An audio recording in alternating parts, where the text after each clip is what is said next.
नमस्कार. आज आपण समजून घेण्याचा प्रयत्न करणार आहोत की मनी मॅनेजमेंट म्हणजे काय, पैशाचं व्यवस्थापन म्हणजे काय, मनी मॅनेजमेंट हे का करायचं आहे, ते कसं केलं जातं आणि त्याच्यासाठी काही एखादा रूल आहे का, काही मेथड आहे का, तर ती पण आज आपल्याला समजून घ्यायची आहे. आपल्या सर्वांना माहिती आहे की जीवनामध्ये पैसा हा खूप महत्त्वाचा आहे, पण त्यापेक्षाही त्याचं मॅनेजमेंट महत्त्वाचं आहे. मग आता असं म्हटलं जातं की तुमच्या खिशात येणारा पैसा हा कुठे कुठे जाणार आहे हे जर तुम्हाला आधीच माहीत नसलं तर तो कुठे कुठे गेला हे तुम्हाला कधीच कळणार नाही, त्याचा ताळमेळच लागणार नाही. त्याच्यामुळे पैसा येण्या अगोदर आपल्याला माहिती पाहिजे तो कुठे कुठे खर्च होणार आहे. तसंच वेळेचं पण आहे. सर्वांकडे 24 तास असतात, पण हे 24 तासाचा जो ध्येयाच्या दिशेनं गोलच्या दिशेनं काही प्रॉपर नियोजन करतो, त्याच्याकडे प्रॉपर नियोजन राहिलं तर तो त्याच्या ध्येयापर्यंत जाऊ शकतो. पण ज्याच्याकडे वेळेचं नियोजन नसतं त्याचा वेळ कुठे कुठे खर्च झाला त्या व्यक्तीला कधीच कळत नाही. त्याच्यामुळं जीवनामध्ये दोन गोष्टी खूप महत्त्वाच्या आहेत, एक आहे टाइम मॅनेजमेंट आणि दुसरा आहे मनी मॅनेजमेंट. आज आपला फोकस आहे तो म्हणजे मनी मॅनेजमेंट वरती. तर त्यासाठी आज आपण एक खूप छान अशी मेथड समजून घेणार आहोत. तसे मनी मॅनेजमेंट 50, 30, 20 असे बरेच रूल सांगितले जातात, पण मला एक रूल, एक मेथड खूप आवडते. ती मेथड दिलेली आहे टी हार्वेकर यांनी. ती मेथड आहे 6 जार मेथड. बऱ्याच जणांना ही माहीत पण असेल, 6 जार मेथड.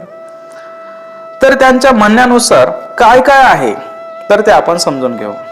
त्यांनी सांगितलं की तुमच्याकडे 6 अकाउंट असले पाहिजे. म्हणजे एक तर अकाउंट ठेवा किंवा त्याचं डिवायडेशन काही पण करू शकतो आपण. पण पहिलं अकाउंट हे तुमचं नेसेसिटीचं असलं पाहिजे. नेसेसिटीचं म्हणजे ज्या आपल्या दररोजच्या जीवनामधल्या ज्या काही गरजा आहेत, म्हणजे गॅस भरणं आहे, त्याच्यानंतर तेल, साखर, मीठ, किराणा, कपडे, लत्ते, जे काही आहे रेग्युलर, पेट्रोल, पाणी, रिचार्ज, तर या सगळ्या गोष्टी आहेत ज्या बेसिक गरजा आहेत दररोजच्या जीवनातल्या, त्याला म्हटलं जातं नेसेसिटीज. त्यांनी सांगितलं तर तुमचं पहिलं अकाउंट असलं पाहिजे ते म्हणजे नेसेसिटीजचं. मग आता त्या नेसेसिटीज मध्ये किती पैसे गेले पाहिजे तर त्यांनी सांगितलं की तुमच्या उत्पन्न जे काही आहे तर त्यातले 55% हे तुमच्या नेसेसिटीज मध्ये गेले पाहिजे. तुमचं दररोजचं जीवन चालण्यासाठी ते गेले पाहिजे. मग आता जो काही तुमचं उत्पन्न असेल तर त्या उत्पन्नाच्या 55% भाग हा तुम्ही नेसेसिटीज अकाउंट मध्ये टाकायचा आहे. त्याच्यात तुमचा खर्च चालवायचा आहे. म्हणजे आता तुमचं जे काही उत्पन्न असेल ते, आता सर्वांना माहिती आहे कॅल्क्युलेशन कसं केलं जातं की आता सपोज तुमचं उत्पन्न असेल 10,000, म्हणजे लाख रुपये, किती पण राहू शकतं, 50,000 महिन्याला किती पण. तर आता सपोज तुमचं जे उत्पन्न आहे 10,000, तर 10,000ला आपण घ्यायचे 55% भागिले 100. तर असं कॅल्क्युलेशन केल्यानंतर आपल्याला ती रक्कम मिळणार आहे, म्हणजे तुमचे पैसे असतील ते. तर आपण आता इथं उदाहरणासाठी एक सोपं म्हणजे 10,000 रुपये इन्कम कन्सिडर करू महिन्याचा. एवढा कमी कोणाचं नाही आपल्याला पण माहिती, पण आपण उदाहरण म्हणून घेतलं आहे. तर आता याच्यामध्ये काय करू की याचे 55% म्हणजे झाले 5,500 रुपये. बरोबर, सर्वांना कॅल्क्युलेशन येत आहे. तर 5,500 रुपये आपल्याला काय करायचे आहेत तर नेसेसिटीज या अकाउंट मध्ये टाकायचे आहेत. म्हणजे दररोजच्या गरजा त्यातून भागल्या पाहिजे, त्यातून पूर्ण झाल्या पाहिजे, त्या अकाउंट मध्ये टाकायचे आहेत. म्हणजे आपल्याला पुन्हा लोड राहणार नाही. आता गॅस टाकी संपली काय करायचं, तेल आणायचं काय करायचं, मीठ आणायचं काय करायचं, पेट्रोलचं काय करायचं, तर हे प्रश्न आपल्याला राहणार नाही. का राहणार नाही तर आपण त्यासाठी एक स्पेसिफिक फंड बाजूला काढलेला आहे, त्यातून आपलं दररोजचं जीवन चालणार आहे. तर असे 55% म्हणजे 100 55 रुपये बाजूला काढायचे किंवा 10,000 रुपये पकडले आपण सहज, एक एक्झाम्पल म्हणून तुम्ही तुमच्या पद्धतीनंतर कॅल्क्युलेट करून घेणार आहात. तर त्यातले 5,500 रुपये तुमच्या घर खर्चाला काढले आपण 10,000 रुपये प्रमाण. तर अशा पद्धतीने आपल्याला तिथं ते पैसे गेले पाहिजे. आपलं टेन्शन कमी होत चालतं, डिसिप्लिनने काय होतं की पॉवर येते. आता त्यानंतर आपल्याला उरलेल्या पैशांचं काय करायचं. मग उरलेल्या पैशांचं त्यांनी खूप छान मॅनेजमेंट सांगितलेलं आहे. तर त्यांनी सांगितलं की तुमच्या उत्पन्नाच्या 10% फायनान्शियल फ्रीडम अकाउंट मध्ये गेले पाहिजे. तर आता हे फायनान्शियल फ्रीडम अकाउंट काय आहे, तर फायनान्शियल फ्रीडम अकाउंट म्हणजे रिटायरमेंट अकाउंट आहे. रिटायरमेंट अकाउंट म्हणजे काय, की जेव्हा आपण म्हातारे होणार, ज्यावेळेस आपल्याकडून काही कामच होणार नाही, बरोबर, त्याला रिटायरमेंट अकाउंट म्हणतो आपण त्याला, की जेव्हा आपल्याकडून काही काम होणार नाही कुठल्याही प्रकारचं, तर त्यावेळेस आपल्याला पैसे पण आले पाहिजे. मग ते पैसे कुठून येतील, तर ते पैसे असतात ते म्हणजे फायनान्शियल फ्रीडम अकाउंट मध्ये. तेव्हा आपल्याला पैसे येणार नाही. मग काय करायचंय, तर आता जेव्हा तुम्हाला काम जमत आहे, जेव्हा तुम्हाला काम होत आहे, तेव्हापासूनच तुमच्या उत्पन्नाचे 10% असे पैसे बाजूला काढायचे आणि ते वापरायचे रिटायरमेंट प्लॅन मध्ये. मग आता हे पैशाला आपण किती अडचण आली तरी याला हात लावायचा नाही, असं हार्वेकरांनी स्पष्टपणे सांगितलेलं आहे. मग आता हे पैसे आपण काय करू शकतो, तर हे पैसे सहज खर्च होऊ नये म्हणून हे कुठेतरी आपण इन्व्हेस्ट पण करू शकतो आणि इन्व्हेस्ट केल्यामुळे हे पैसे वाढू पण शकतात. कारण इन्व्हेस्टमेंट काय करणार आहे, तर ते पैसे वाढवणारच आहे. मग त्यासाठी आपण SIP करू शकतो, सिस्टमॅटिक इन्व्हेस्टमेंट प्लॅन वगैरे, किंवा गोल्ड घेऊ शकतो, किंवा एखादा प्लॉट घेऊ शकतो, वाटेवर जे प्रत्येकाचं नियोजन आहे, प्रत्येकाला माहीतच आहे काय केलं जातं पैशाबरोबर. तर आता काय करायचंय, तो पैसा काय करायचा, कुठेतरी इन्व्हेस्ट करून ठेवायचं, म्हणजे अडकून ठेवायचा आहे, जेणेकरून त्याची रक्कम पण वाढत राहिली पाहिजे आणि त्याला पुन्हा जोपर्यंत आपल्याला काम होतंय तोपर्यंत त्याला हातच लावायचा नाही. तर ते अकाउंट आहे आपलं फायनान्शियल फ्रीडम अकाउंट. म्हणजे याच्यासाठी तुम्हाला पहिले पैसे बाजूला काढायचे, म्हणजे प्रत्येक गोष्टीसाठी काढायचेच आहे, पण ही अनिवार्य गोष्ट आहे आणि याच्यासाठी पैसे बाजूला काढायचेच आहेत. याला म्हणायचं फायनान्शियल फ्रीडम अकाउंट. हे खूप महत्वाचं आहे बरं का. आपण याला इग्नोर करत राहतो, सर्वजण इग्नोर करत राहतात, पण हे खूप महत्वाचं आहे. हे समजवण्यासाठी मी तुम्हाला एक रिअल लाईफ एक एक्झाम्पल सांगतो. एक आजी होती, ती आजी म्हटली की म्हातारी माणसं कोणाला आवडत नाही म्हणे. पण मी त्या आजीला म्हटलं की म्हातारी माणसं आवडत नाही असं नाही, का ज्या माणसाचा उपयोग नाही ते माणसं आवडत नाही, ही जगाची रीत आहे. आता त्या आजीला काही जास्त मी पुढे बोललो नाही, पण तुम्हाला सांगतो किंवा आपण याच्यावरती बोलू थोडक्यात, आपल्याला पुढे पण जायचं आहे, की ज्या माणसाचा उपयोग नाही ते माणसं आपल्याला आवडत नाही, म्हणजे त्या माणसाबरोबरचा संबंध आपला संपून जातो. त्यामुळे जीवनात असंच आहे, काही एक टाइम येणार आहे की ज्या वेळेस तुमच्या बरोबरचे सगळे संमती हळूहळू लांब जाणार आहेत. त्यामुळे त्या वेळेचं तुम्हाला आधीच प्लॅनिंग करता यायला पाहिजे. Relation is equal to interest.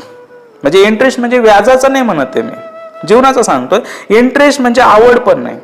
तर इथला भाग असा सांगायचा मला, relation is equal to interest म्हणजे जिथं स्वार्थ आहे तिथं संबंध आहे, जिथं स्वार्थ नाही तिथं संबंध पण राहू शकत नाही. त्याच्यामुळे ही जीवनाची प्रॅक्टिकॅलिटी आपण लक्षात घेतली पाहिजे, का ज्याचा वापर संपतो त्याच्याबरोबरचं रिलेशन पण संपतं. त्यामुळं ही जी गोष्ट आहे फायनान्शियल फ्रीडम अकाउंट, ही जीवनातली खूप महत्वाची गोष्ट आहे. त्यामुळं आपल्या जीवनातला जो 10% भाग आहे तो आतापासून आपण बाजूला काढलेला कधीही चांगलाच आहे. सहज आपण डिस्कस करतोय, तुम्हाला जास्त पॉइंट ऑफ व्ह्यू आहे माझ्यापेक्षा. त्याच्यानंतर तिसरी गोष्ट आहे, पहिली झाली नेसेसिटीज. 55% पैसे आपण तिथे टाकले, 10% पैसे आपण फायनान्शियल फ्रीडम मध्ये टाकले. आता आपल्याला काय करायचे, 10% लॉंग टर्म सेव्हिंग करायचे. कशासाठी, खर्च करण्यासाठी. सेव्हिंग करायचे पण कशासाठी, खर्च करण्यासाठी. मग तुम्ही म्हणाल आपण तर असाही खर्च करतोय, तेल मीठ साखर चहा पाणी सगळ्या गोष्टी आपण बघितल्याच, कपडे लत्ते त्याच्यात गेले ना 55%. 10% आपण फायनान्शियल फ्रीडम साठी पण, रिटायरमेंट प्लॅन साठी पण काढून ठेवले. मग आता हे कशासाठी करायची सेव्हिंग 10%, तर ही स्पेंडिंग म्हणजे काय आहे, तर याचा अर्थ असा आहे की आपल्या जीवनात काही इच्छा पण असतात, काही वॉन्ट्स असतात, बरोबर, त्या पण आपल्याला पूर्ण करायच्या आहेत. म्हणजे कसं, आपण जगू शकतो पण आपल्या जीवनात काही वॉन्ट्स पण आहे ना. सर्वांच्या जीवनात आपण इच्छा बाळगलेल्या आहेत आणि खूप जास्त पण आपण इच्छा बाळगून ठेवलेल्या आहेत. मग आता त्याच्यासाठी 10%च आहे. आपण तर सगळे पैसे तिथे टाकून देतो, सगळे EMI त्याच्यावरच चालू आहे आपले, पण तिथे फक्त 10% असले पाहिजे. म्हणजे जर एखाद्याचं 10 लाख रुपये वार्षिक उत्पन्न असेल तर तो 1 लाख रुपये वार्षिक कुठेतरी खर्च करू शकतो, म्हणजे त्याची बाईक घेऊ शकतो. एखाद्याला 10 लाख रुपये वार्षिक उत्पन्न असेल तर त्याला 5 वर्षानंतर म्हणजे 10 लाखाचे 10% 1 लाख होतील ना. तर असे 5 वर्षानंतर तो 5 लाखाची एखादी कार वगैरे घेऊ शकतो. टी हार्वेकर यांच्या नियमानुसार. तुम्ही म्हणाला असं तर आम्ही आमच्या जीवनात काही करू शकत नाही, तर त्यांच्या नियमानुसार असं आहे, मग करू पण नका. आनंदात जगायचं असेल, सिस्टमॅटिक जगायचं असेल तर करू पण नका. मग आता जेवढं आहे ना, जेवढं आपलं उत्पन्न आहे ना, त्याच्या तुलनेतच आपलं राहणीमान असलं पाहिजे. मग आता तुम्ही जेवढे त्याच्यासाठी पैसे साठवा, जेवढ्यात आता 10% बसत असेल तेवढ्या गोष्टी करा, बाकीच्या गोष्टी तुमच्या लाईफ तुम्ही एन्जॉय करू शकतात. तर हा त्यांनी नियम सांगितलेला आहे. तसं जर बघितलं ना, तर मला हा नियम का आवडतो, तर त्याचं कारण असं आहे की आपल्याकडून मार्केट नुसतं पैसे घ्यायलाच बसलेले आहेत ना. तुम्ही किती पैसे कमवले तरी मार्केट घ्यायलाच तयार आहे. म्हणजे उद्या 10,000 रुपये दिवसाला जरी कमवले तरी 10,000 रुपयाचं एकच शर्ट भेटेल, असं पण मार्केटमध्ये आहे. उद्या तुम्ही सेव्हिंग करून एखाद्या लाखापर्यंतची बाईक घेऊ शकता, पण इन फ्युचर असं पण आहे की तुम्ही जास्त पैसे कमवले 10 लाखाची पण बाईक आहे. तुम्ही आता 5-10 लाखाची एखादी 4 व्हीलरही वापरू शकता, पण लई तुमच्याकडे जास्त पैसे आले किंवा तरी मार्केट तुमच्याकडून घ्यायलाच बसले, करोडची गाडी द्यायला तुम्हाला बसलेलं आहे. त्याच्यामुळे या मार्केटच्या ज्या वॉन्ट्स आहेत ना, त्या ऑटोमॅटिक तयार केले गेलेले आहेत. त्याच्यामुळे त्याच्या आपण जास्त नादीने लागलं पाहिजे. म्हणजे जसं कोका कोला आहे, काय त्याच्यामध्ये नेमके आपल्या जीवनाला, मला काही कोणत्या ब्रँडबद्दल काही घेणं देणं नाही, पण कुठलाही राहो, पेप्सिको राहो, कुठलाही राहो, तर आता हे जे आहेत तर हे आपल्या जीवनामध्ये काही विशेष आपल्याला काही एनर्जी मिळते त्यापासून नाही, पण तरी पण त्या वॉन्ट्स आहेत, आपल्या इच्छा आहे. त्यामुळे इच्छा आपल्या लिमिटेड राहिल्या आणि त्याच्यावर 10% पैसे आपण खर्च करायचे, जेवढं होईल तेवढे खर्च केले पाहिजे, लय जास्त काय. आणि आपला सर्वांचा भाग असा आहे की गरीब माणूस गरीब का राहतो, तर त्याचं एक लय महत्वाचं कारण आहे. श्रीमंत माणूस जो आहे ना, तर तो श्रीमंती अशी दाखवीत हिंडत नाही, पण गरीब माणूस असा आहे का तो मी श्रीमंत आहे हे दाखवण्यासाठी इतके पैसे खर्च करतो तो आयुष्यभर गरीब राहतो. गरीब माणूस मी श्रीमंत आहे हे दाखवण्याच्या नादात इतके पैसे खर्च करतो की तो आयुष्यभर गरीब राहतो. आयुष्यभर त्याची EMI वगैरे कधी संपतच नाही, त्याचं लोनच संपत नाही, तो पैसेच फेडत राहतो. कशामुळे झालं हे, कारण की त्याला दाखवायचं मी श्रीमंत आहे. कशाला दाखवायचं, कोणाला दाखवायचंय, तर थोडंसं नॉर्मल लाईफ जगण्याचा प्रयत्न केला पाहिजे. मॅक्झिमम जनता सध्या लोन मध्ये EMI मध्ये फसलेली आहे, अडकून गेलेली आहे. खूप सारे त्यांचे पैसे जात आहेत, बजाज फायनान्स असेल किंवा अजून कुठे असेल असो. तर आता आपल्याकडं आतापर्यंत आपण 2-3 गोष्टी डिस्कस केल्या. एक आहे नेसेसिटीज अकाउंट. नेसेसिटीज अकाउंट म्हणजे काय, की ज्या आपल्या दररोजच्या गरजा आहेत तिथं. दुसरं आहे फायनान्शियल फ्रीडम अकाउंट, म्हणजे का जो रिटायरमेंट प्लॅन आहे. तिसरं आहे ते म्हणजे 10% पैसे आपल्याला साचवायचे, ते म्हणजे long term saving for spending. म्हणजे आपल्याला एखादी वस्तू घ्यायची, त्यासाठी 10% पैसे आपण बाजूला काढायचे आहेत. म्हणजे 10,000 असेल तर 1,000 रुपये आपल्याला बाजूला काढायचे आहेत. वार्षिक जरी आपण हिशोब लावला तरी चालेल. 10 लाख कमवत असेल तर लाख रुपये आपल्याला वर्षाला बाजूला काढायचे आहेत एखादी मोठी वस्तू घेण्यासाठी, पण ती कॅश मध्येच घ्यायची आहे. लय इमर्जन्सी आपण करू शकतो. त्यानंतर 10% जो भाग आहे तो आपल्या एज्युकेशन मध्ये गेला पाहिजे, शिक्षणासाठी खर्च झाला पाहिजे, 100% झालाच पाहिजे. तुम्ही लहान आहे, मोठे आहात, कमवते आहात, काय आहे माहित नाही, तुमचं एज काही याच्याशी पण काही देणं घेणं नाही, पण तुम्ही मात्र तुमच्या बुद्धीवरती नेहमी काम करत राहिलं पाहिजे, याच्यावरती खर्चच करत राहिलं पाहिजे. किती खर्च केला पाहिजे, तर उत्पन्नाच्या 10% खर्च केला पाहिजे. म्हणजे याचा अर्थ वार्षिक 10 लाख कमावताना तर लाख रुपयाचं नॉलेज तुम्ही आतमध्ये टाकलं पाहिजे, लाख रुपये शिक्षणावर खर्च केलं पाहिजे. ठीक आहे, आता तुमच्या पद्धतीनं येतं स्वतःवर केलं पाहिजे, पण ठीक आहे, तुम्हाला वाटत असेल तर तुमच्या मुलांचे शिक्षण आहे किंवा बऱ्याच गोष्टी आहेत तिथं तुम्ही खर्च करू शकता तुमच्या पद्धतीनं. पण मला जर पर्सनली म्हटलं तर तुम्ही स्वतःवर खर्च केलं पाहिजे, कारण हे अकाउंट इतकं महत्वाचं आहे.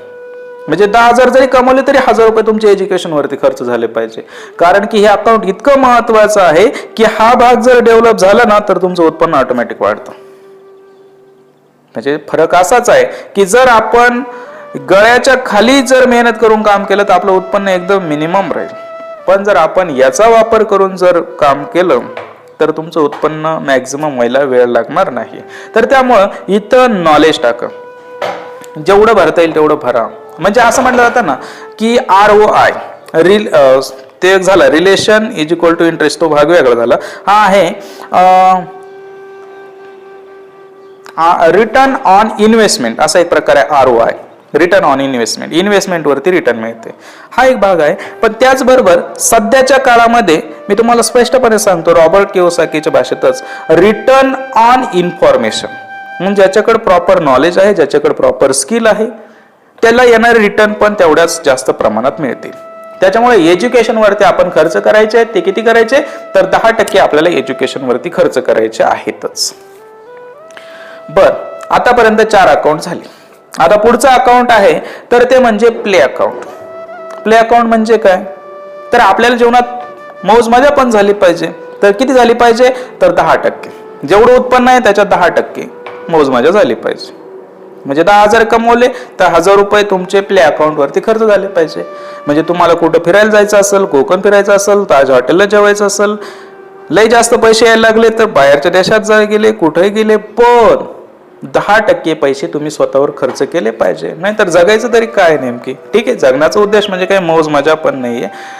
जगण्याचा उद्देश जरा वेगळा आहे, त्याच्यावर कधीतरी बघू आपण नंतर. पण जीवनात ह्या गोष्टी आपल्या असल्याच पाहिजे. थोडं फिरणं वगैरे, निसर्गाच्या सानिध्यात जाणं, त्यासाठी पैसे पण लागतात आणि ते आपण 10% त्याच्यावरती खर्च केलेच पाहिजे. तर स्वतःवर 10% आपण खर्च केले पाहिजे. फॅमिली असेल, फॅमिलीवरती तेवढा खर्च केला पाहिजे तुम्ही, मौज मजेचा जो असेल तो. त्याच्यानंतर उरले आपले अजून 5%. तर आता हे 5% काय करायचे, तर 5% आपल्याला दान करायचं आहे. गिव्ह अकाउंट म्हणतो आपण त्याला. मग हे दान म्हणजे काय आहे, तर बघा की ऍक्च्युली हा दान शब्द पण मला एवढा आवडत नाही. कारण समाजाचं समाजाला रिटर्न करायचं, त्याला दान कसं म्हणायचं. आपल्याकडे एक पद्धत आहे बघा, की जर कोणी आपल्या दारात जर आला तर त्याला काय केलं जातं, एखादी स्त्री काय करते, त्याला सुपातून त्याला धान्य देते. आणि धान्य दिल्यानंतर तो साधू काय करतो, पुन्हा त्यातून मूठभर घेतो आणि पुन्हा रिटर्न करून देतो. माणूस पण जो काही पैसा कमावणार आहे, जो त्याच्या जीवनात जो काही इन्कम येणार आहे, पैसे येणार आहे, ते पैसे कसे येतील, समाजाकडूनच तर येतील. तर म्हणून समाजाचाच भाग म्हणून थोडस त्या सुपातलं काय करायचं, आपल्याला ते सूप पूर्ण खाली नेऊन द्यायचंय. तर त्या सुपातलं त्या सुपामध्ये थोडंसं टाकायचं आहे, रिटर्न करायचं. तर समाजाचं समाजाला थोडं आपण देणं लागतं. त्यामुळे 5% ते बाजूला काढून ठेवले पाहिजे. तसं आपल्याकडे माहिती, गावाकडे आपल्या सर्वांना माहिती, वर्गण्या बऱ्याच येतात, बरेच कार्यक्रम होत राहतात, किंवा अजूनही बऱ्याच गोष्टी आहेत. पण हे तर आहेच, पण त्याचबरोबर आपल्याला अनाथाश्रम आहे, वृद्धाश्रम आहे, बऱ्याच गोष्टी आहेत जेवढ्या आपल्याला समाजात काय, तुम्हाला वाटलं तुम्ही 10-5 मुलांच्या शिक्षणाला थोडासा आधार लावू शकता, वाटलं तर पर्यावरणाचं रक्षण म्हणून 10-5 झाडं त्याच्यातून तुम्ही लोकांना देऊ शकतात. तर ह्या गोष्टी तुम्ही तुमच्या पद्धतीनं, पण 5% इन्कम हा जो आहे तर तो 100% दान धर्मातच गेला पाहिजे. आणि अशा पद्धतीनं आपण हे जे आहे मनी मॅनेजमेंट शिकायचं आहे. पुन्हा एकदा मी रिपीट करून देतो, 55% भाग हा नेसेसिटीज मध्ये गेला पाहिजे, 10% भाग हा फायनान्शियल फ्रीडम अकाउंट मध्ये गेला पाहिजे, 10% भाग हा लॉंग टर्म सेव्हिंग अकाउंट मध्ये, 10% एज्युकेशन मध्ये, 10% प्ले आणि 5% गिव्ह मध्ये गेला पाहिजे. जर अशा पद्धतीने आपण मॅनेजमेंट केलं तर आपल्यावर लय विशेष लोड येणार नाही. आणि कमी पैसे जरी कमवणार असो तरी आपल्याला पैशाचा लोड नसला पाहिजे, शांत झोप लागली पाहिजे. पैशासाठी आपल्याला टेन्शन नको वाटायला. कमी पैशात पण जगता येतं, पण त्याचं मॅनेजमेंट आपल्याकडे असलं पाहिजे. जास्त धावपळ पळपळ करून काही जास्त उपयोग नाही. तर आपण थोडं शांततेनं जीवन जगलं पाहिजे. आणि आपण अजून एक लक्षात ठेवलं पाहिजे की जीवनाचा उद्देश काय फक्त पैसा कमवणे नाहीये. ते फक्त पैसा एक साधन आहे आणि त्याच्यासाठी आपलं आयुष्य खर्च नको व्हायला. फक्त पैसा कमवण्यासाठी खर्च नको व्हायला. आपल्याला आपल्या आवडीचं काम पण करता यायला पाहिजे, आपण आपल्या कामात पण आनंद मिळवला पाहिजे. तर अशा पद्धतीने हे मनी मॅनेजमेंट वरती आपण थोडीशी चर्चा केली. कितपत तुमच्यापर्यंत पोहोचवता आली ही गोष्ट पण तेवढीच महत्त्वाची आहे. पण जर तुम्हाला समजले असेल तर नक्की मला कमेंट करून सांगा किंवा कसंही सांगा. आपण इकडे थांबतोय. धन्यवाद. जय हिंद.